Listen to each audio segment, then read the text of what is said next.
It's a crucial week in the lead up to the US election, with both President Joe Biden and Republican nominee hopeful Donald Trump making their way to the US southern border. For a deep dive on all the US political news, we're joined by Emily Jashinsky, culture editor at The Federalist, who is in Washington, D.C. Emily, thank you for joining us. This is Joe Biden's first visit to the border in more than a year. Why is he going now? Yeah, he's going now, I think, especially because polling has found, there was a Gallup poll actually just released this week that found immigration is now what Americans say is the biggest problem facing the country. When you're asked to rank which issues are the biggest problems facing the country by Gallup, people actually are now putting immigration above the economy, putting immigration above every other issue. 28% of the country right now says it's the most important issue. And why do they think that? Well, because the numbers that we've seen over the course of the Biden administration have become very, very hard for President Biden himself to ignore.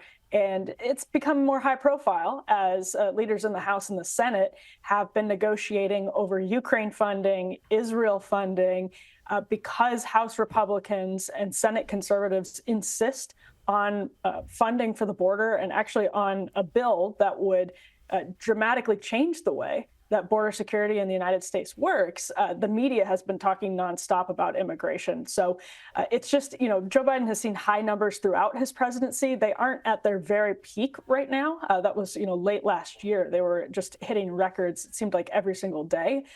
But because it's become a political football, it sort of forced the media to cover the issue in a way that Joe Biden now feels like he really has to deal with.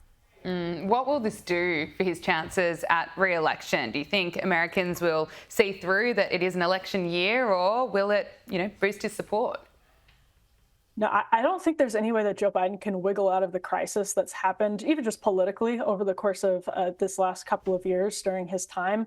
I don't think, because it's already happened. I think that's probably one of the biggest parts here. It doesn't matter necessarily what happens from now until November. Obviously, it helps him if the border numbers go down from now until November when the presidential election happens. But no matter what, Donald Trump has, and immigration, by the way, is one of Donald Trump's signature issues. It's one of the reasons that he first catapulted to success in the Republican primary all the way back in 2015, because he was talking about immigration from a hardline conservative perspective. And even Republicans at the time were afraid to talk about it that way. We actually saw a similar dynamic play out all these years later, just when Senate Republicans were debating legislation over the last couple of weeks. So this is Donald Trump's strongest issue. And Joe Biden, just by the way that he's governed, we're north of 5 million people that have come into the country, migrants that have been given entrance into the country and are currently still in this country. Some numbers have that closer to 10 million.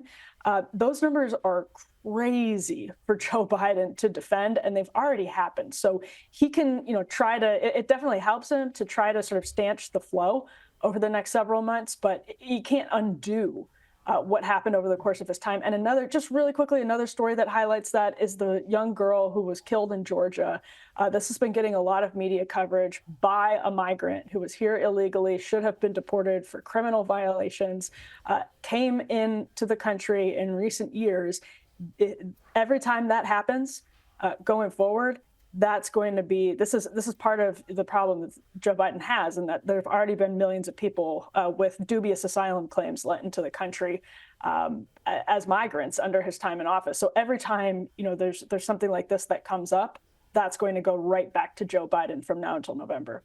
Absolutely, and that is such a heartbreaking story. We actually have a documentary coming out later this week really looking into that and some of the consequences that are occurring because of the crisis at the border. I guess finally, what does it tell us or tell the world how bad the crisis is at the border, that we have Joe Biden and Donald Trump visiting parts of the southern border on the same day? And what do you expect will come out of that visit? Yeah, I think on Thursday they're both going to Brownsville, Texas. And Brownsville, Texas is right across the Rio Grande River from Matamoros, Mexico. And I actually went to Matamoros and to Brownsville a couple of years ago and talked to a pastor who runs a migrant shelter there, who was imploring, he said in regular meetings that he would have with American officials, people in the Biden administration, he and other people running shelters would implore the administration to tell people just not to come.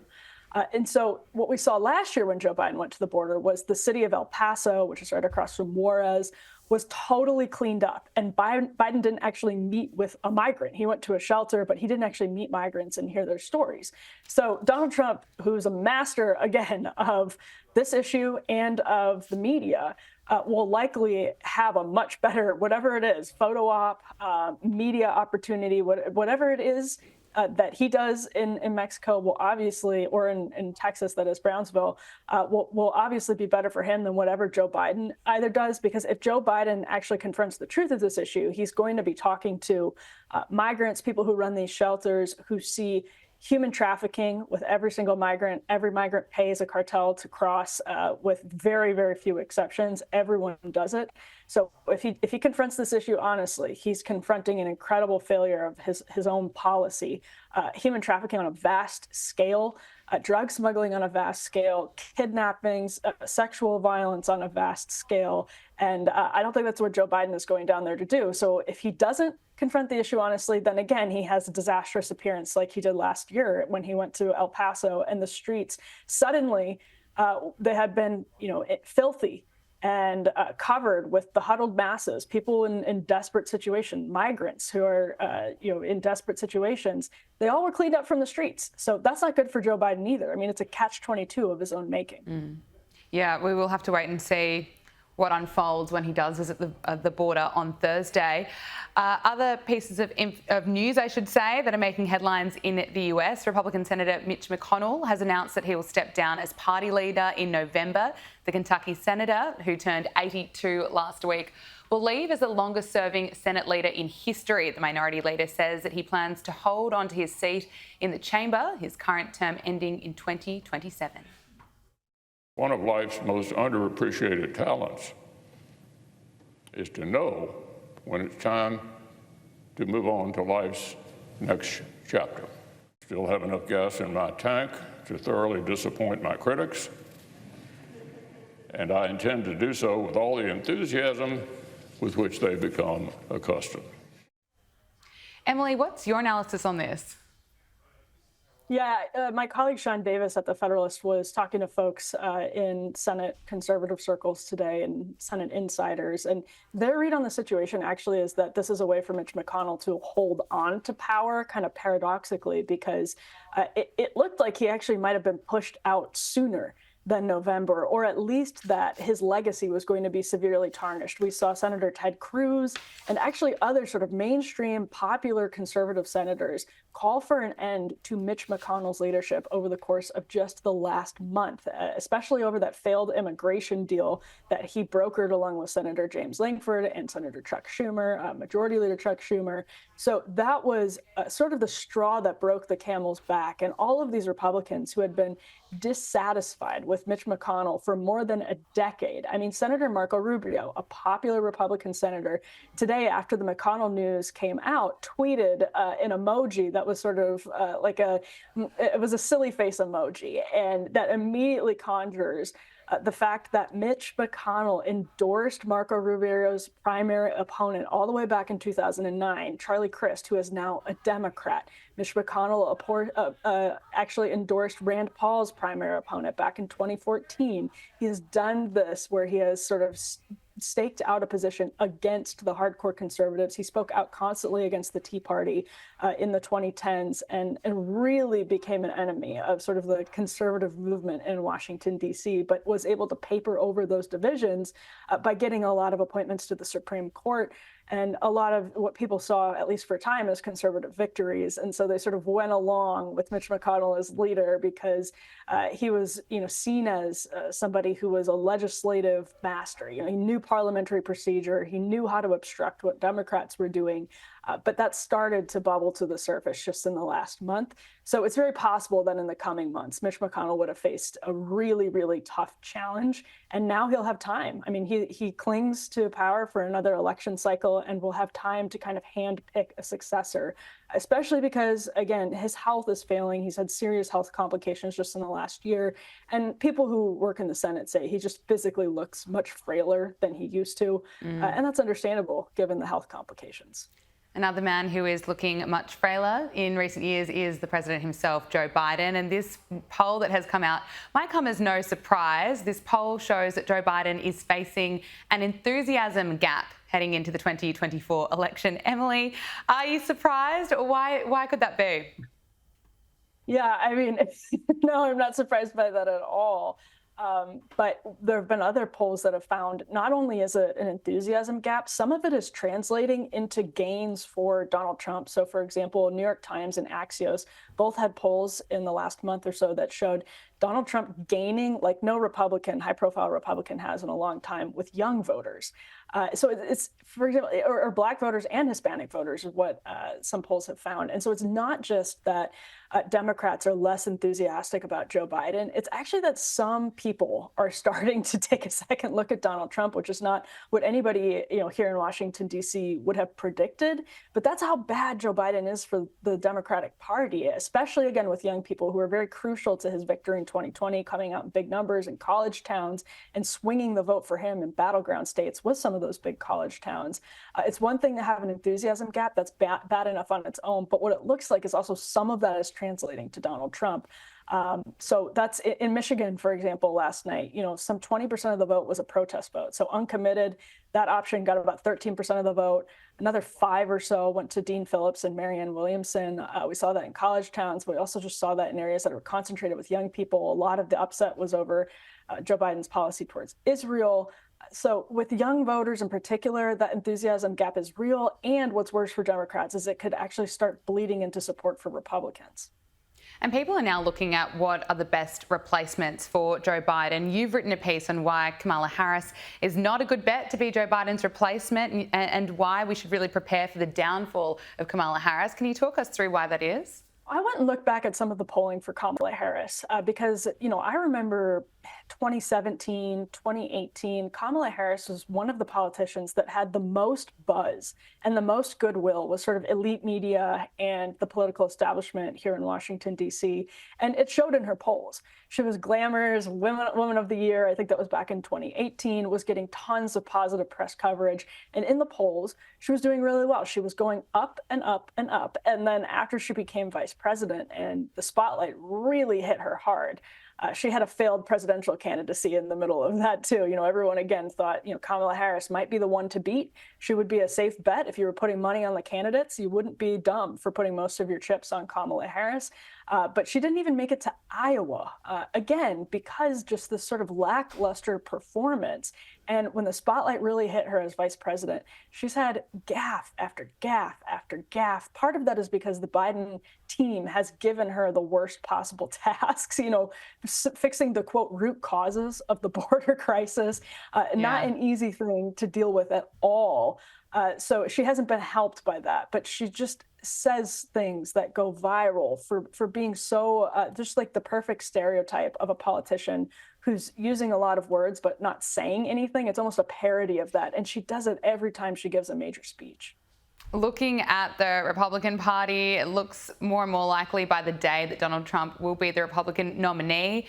What about Nikki Haley? How much longer can she stay in the race for? She lost the primaries in South Carolina, in Michigan. What's your take or your prediction, I guess, with Nikki Haley?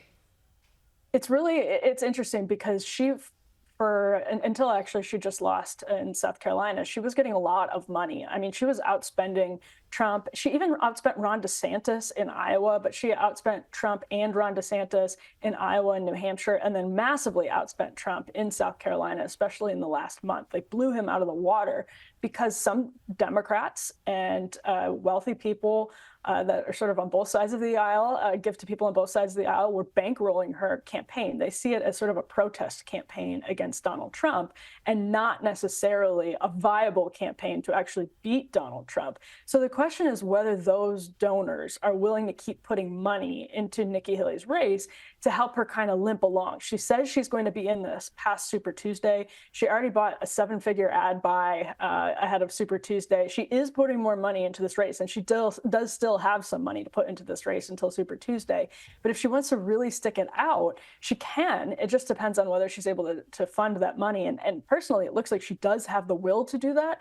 I don't know if she ultimately will, but she has talked about how getting 40% of the vote or getting 30% of the vote, like she did in Michigan last night. She got about 40% in South Carolina, about 40% in New Hampshire. She says that's not a small group of the Republican Party.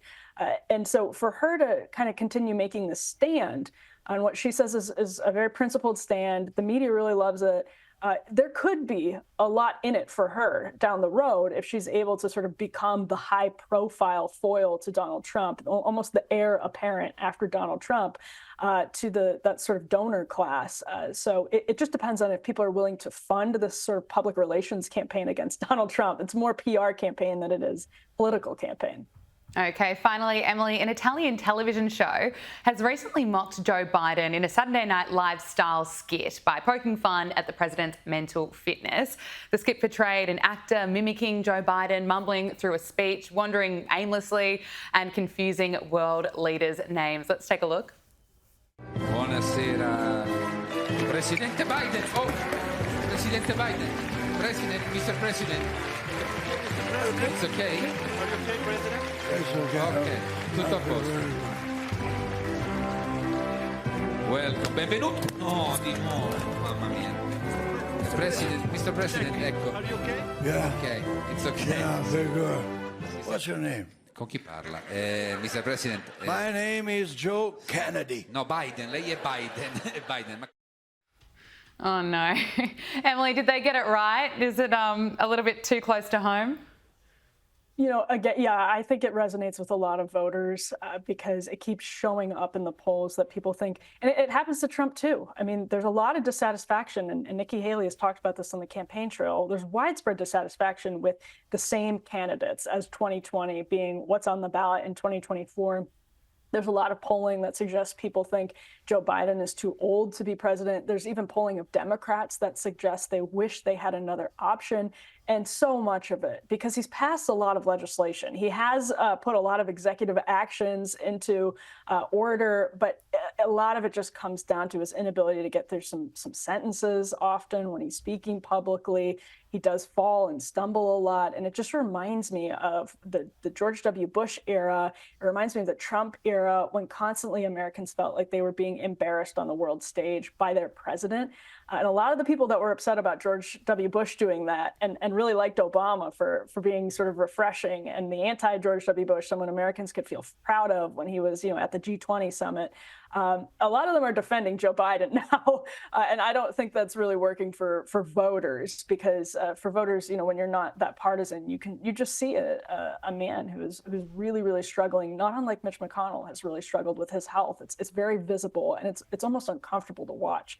And I think the Italian sketch actually really nailed that dynamic. Oh, I think they did too. It is uncomfortable to watch. We keep watching it though. Emily Jashinsky, culture editor at The Federalist. Thank you so much for coming on the program. We really appreciate it. Thanks for having me.